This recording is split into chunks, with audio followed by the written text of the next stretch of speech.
Hi guys, JT here, and today I'm bringing you some information on the Green Men Gaming Bundle Indie Adventures Bundle of January 2026. To help you answer the question, should you buy it? By using the links in the description below, you'll gain access to this bundle and support the channel in the process. Before I begin, I'll thank you the viewers for watching my silly videos. I hope they're helpful, and most importantly, knowing that you're watching it means the world. But first, a word from our sponsor, JT After Dark. You've read the threads, you've seen the warnings, but you haven't heard them like this. I'm JT. I take the internet's most terrifying stories and give them a voice. From Reddit's deepest archives to the legends that haunt the web, I bring the horror to life. Join me on JT After Dark. Subscribe now and let's see what's hiding in the shadows. Anyway, let's get into this. And number 1 we have Flintlock, The Siege of Dawn, a Souls-like that mixes the structure of Souls games with the punch of God of War, but trims away the bulk. You play as Nor, a sapper who accidentally unleashes the underworld and now must battle gods and their undead armies. By your side is Enki, a fox-like companion who primes enemies for devastating finishers and adds a magical twist to your arsenal. Combat blends melee weapons with pistols, creating a rhythm of striking and countering. Each swing recharges your firearm, making every attack part of a satisfying loop. Different guns and weapons offer variety, from blunderbusses that knock down crowds to axes that burn through armor. Layered on top are equipment sets with unique synergies, like explosive combos triggered by curses or dodges that become teleports. It's not as deep as a full Souls-like, but there's enough flexibility to experiment. The real highlight here is movement. Flintlock's purple aerial triangles act as grappling shortcuts that let you soar across canyons, ambush musketeers, and stitch together rollercoaster-like paths through sprawling regions. Unlocking them feels rewarding, turning exploration into a joyful puzzle of chained leaps and dashes. However, not everything lands. The story and characters are serviceable, but mostly act as upgrade vendors. Ranged weapons themselves feel like safety valves rather than true extensions of combat. Performance can also dip. Still, the vibrant world design, clever traversal, and snappy 20-hour pace make Flintlock a sturdy, exhilarating Souls-like worth your time, especially if you love battles in the air. And number 2 we have The Thaumaturge, a story-rich tactical RPG set in pre-World War I Russia, blending occult mystery with turn-based combat and investigative gameplay. You step into the boots of Victor, a gifted thaumaturge, who communicates with spirits to solve a personal mystery wrapped in historical upheaval. The game hooks you with its unique setting and psychic detective work. But be warned, it starts slowly and expects patience as you unravel its dense, lore-heavy world. You'll spend a lot of time investigating, reading emotions tied to objects, speaking to locals, and piecing together clues in morally grey situations. The narrative lets you lean into Victor's sin of pride, which affects dialogue choices and adds a subtle role-playing element. Combat, while turn-based, becomes more tactical once you harness your spirit allies called Saluters, who offer powers like madness infliction or HP leeching. Early fights can drag, but once you understand timing and ability synergy, the system gets rewarding and surprisingly challenging. The world is not open, but it feels large enough. You move between atmospheric districts of Warsaw by cart or subway, and while exploration is not groundbreaking, the historical cameos and spiritual mechanics give it edge. The visuals are striking, though some character models feel a bit stiff, and the forgettable music rarely detracts, but never impresses. If you love story-driven RPGs with occult flair, deep world building, and methodical combat, this is one you'll want to explore. And number 3 we have Disco Elysium, The Final Cut, a compelling and politically charged RPG that skillfully blends dense storytelling with player-driven gameplay. The game's narrative delves into a range of ideologies, offering a cynical yet thoughtful critique of societal forces. The storyline aligns with the working class and emphasizes movements that prioritize their interests. Despite casting players as cops, the game's heart lies with the marginalized. Set in the gritty city of Revachol, you and your partner investigate a murder mystery that unravels deeper social forces. The game's world is meticulously built, resembling Nordic noir crime dramas with a touch of dark absurdist humor. Martinet, the district you explore, is richly textured and offers both freedom and depth. Time progresses as you interact with characters, adding strategic planning akin to games like Animal Crossing. Conversations with various individuals uncover the intricate fabric of the world, shedding light on the political movements and struggles. You play a disheveled cop with a tumultuous internal monologue, embodying a unique RPG hero.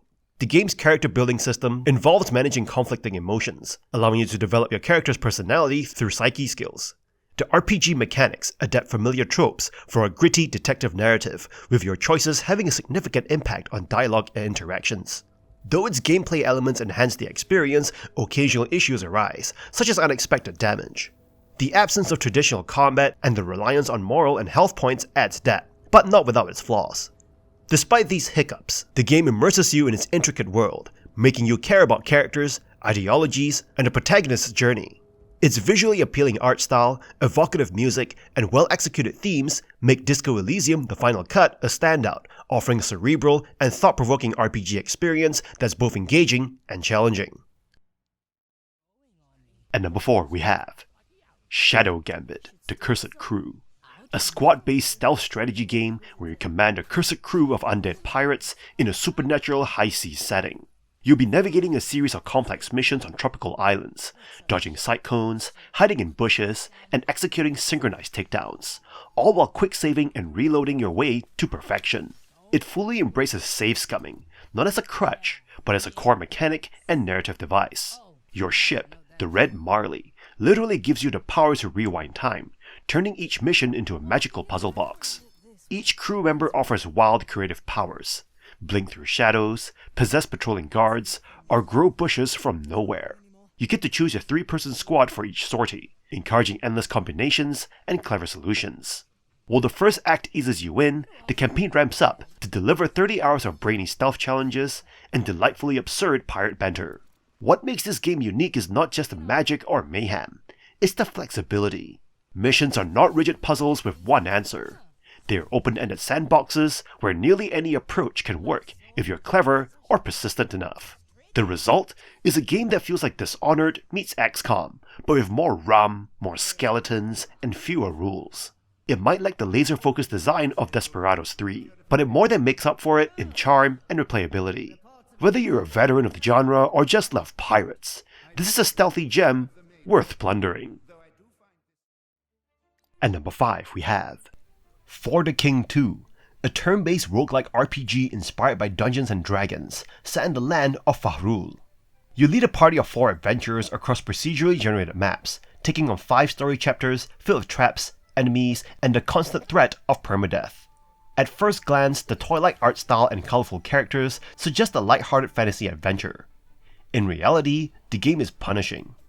Even early battles, like facing a group of jelly cubes, can wipe out your party if you underestimate them. Enemies hit harder, make smarter decisions, and often target your weakest unit, so every move feels crucial.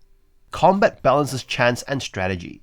Attacks rely on dice rolls, but the focus system lets you bend luck in your favor by guaranteeing hits or passing skill checks at key moments.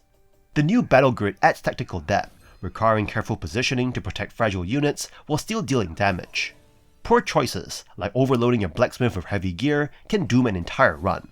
The campaign lasts around 30 hours, though failed attempts at replay time. Unlocking classes, gear, and locations extends the experience, but some players may find progression limited compared to the first game. Visually, the sequel shines, with upgraded models, spell effects, and lighting.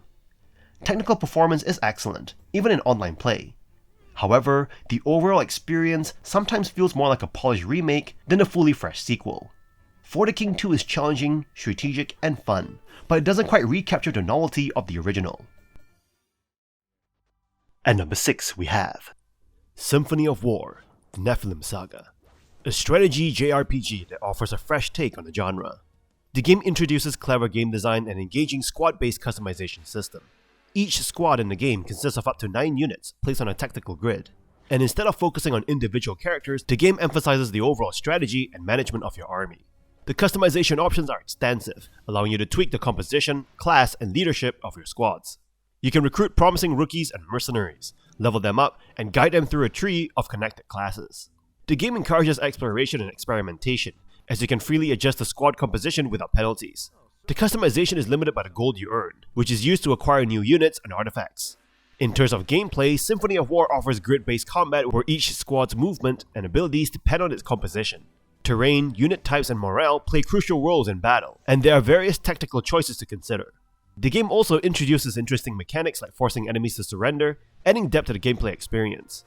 While the story may be generic and the characterization lacking, the game's core focus on strategic gameplay and customization make it a must-play for fans of the genre. With bright pixel art, a cheerful soundtrack, and a decent in-game reference manual, Symphony of War is accessible and enjoyable. Its novel tactical mechanics and extensive squad customization make it an incredible strategy RPG. And that's all for this bundle. This bundle is a massive win if your Steam library is looking thin. Headliners like the Thaumaturge and Shadow Gambit are absolute bangers, offering top-tier tactical gameplay for a steal. However, for veteran bundle hunters, it might feel like a rerun since many titles have dropped in previous Humble or Fanatical drops.